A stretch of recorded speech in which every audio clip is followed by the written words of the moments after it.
You thought you were over it. Then pressure hit. And there it was again. The same reaction, the same frustration, that same struggle. Why?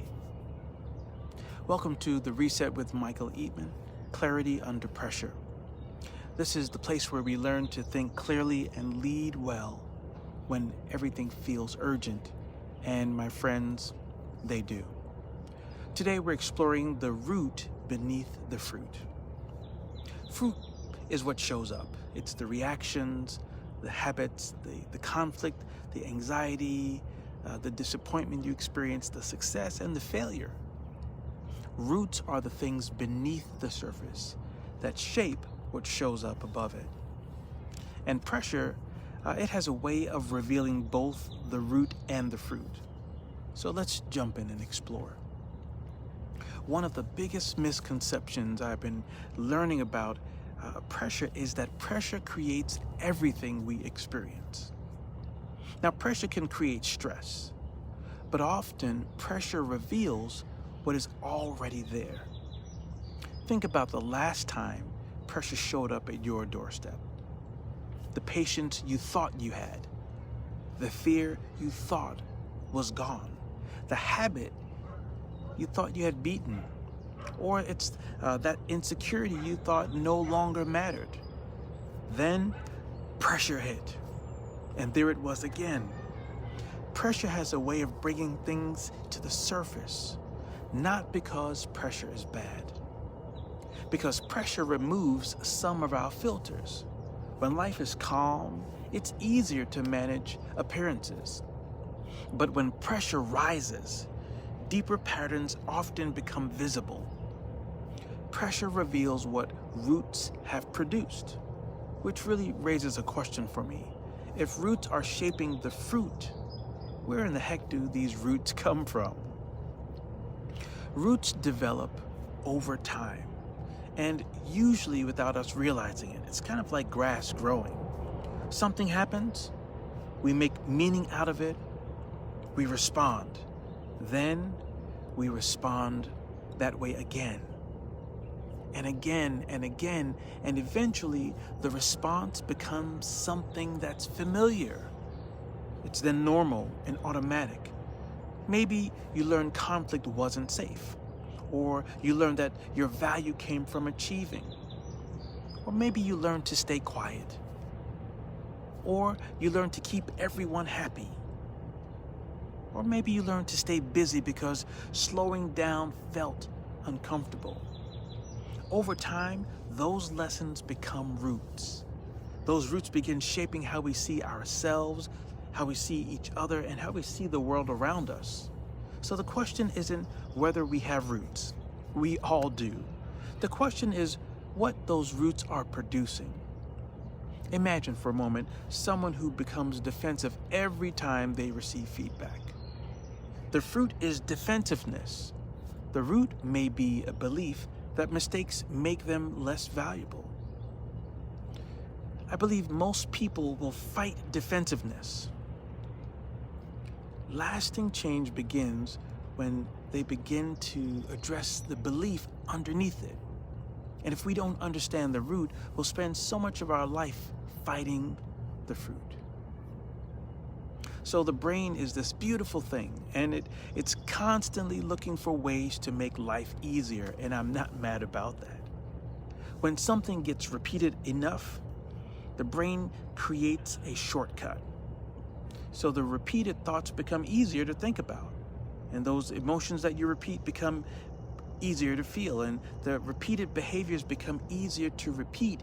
That's helpful when the pattern's healthy. It's less helpful when the pattern becomes worry or avoidance or people-pleasing, control, defensiveness, or shutting down. The brain often chooses what's familiar before it chooses what's healthy. That's why awareness matters. You can't change a pattern you don't notice. I find that often the fastest way to notice a pattern is to pay attention to the fruit. So that reaction, the habit, the struggle, the things that keep showing up. Emotions, emotions, emotions. Most people either ignore emotions or get totally controlled by them. Neither is particularly helpful. Emotions are often signals. They're trying to get our attention. Fear may be pointing to uncertainty, and anger may be pointing to a value that feels violated. Disappointment may reveal an expectation that hasn't been met yet. Shame, it might be revealing a wound that's still open and needs attention. Your emotions are not the enemy. They are valuable information. The goal isn't to suppress them. The goal is not to be controlled by them.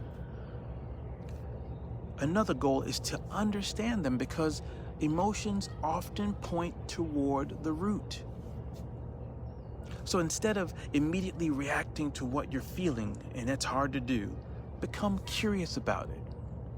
Curiosity often can reveal what judgment never will. This is where the reset begins. Pause, notice, choose. Pause creates space between pressure and reaction. Most of us react before we reflect. Pressure rises, emotion rises, we react. Pause interrupts that cycle. Notice helps us to see what's really happening. What's really happening beneath the surface. Notice that emotion. Notice that pattern. Notice what the fruit might be revealing. The more clearly we notice, the more clearly we can see some more options. Then we have choose. Choose the response that aligns with who you want to become. Choose what's helpful instead of what's familiar. Choose what grows you instead of what simply relieves you of discomfort. Small choices consistently become new roots, and new roots eventually have the opportunity to produce different fruit. Lasting change doesn't happen by working harder.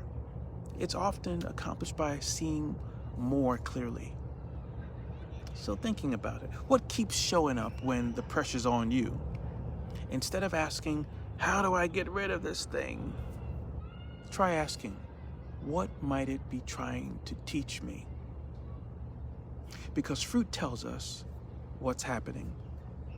Roots help us understand why. As we go through this coming week, don't rush past the pressure. Pause, even if for a moment, and notice what it reveals about that moment. Then choose what can grow you next. Because growth often begins where pressure reveals. This is the reset. Clarity under pressure.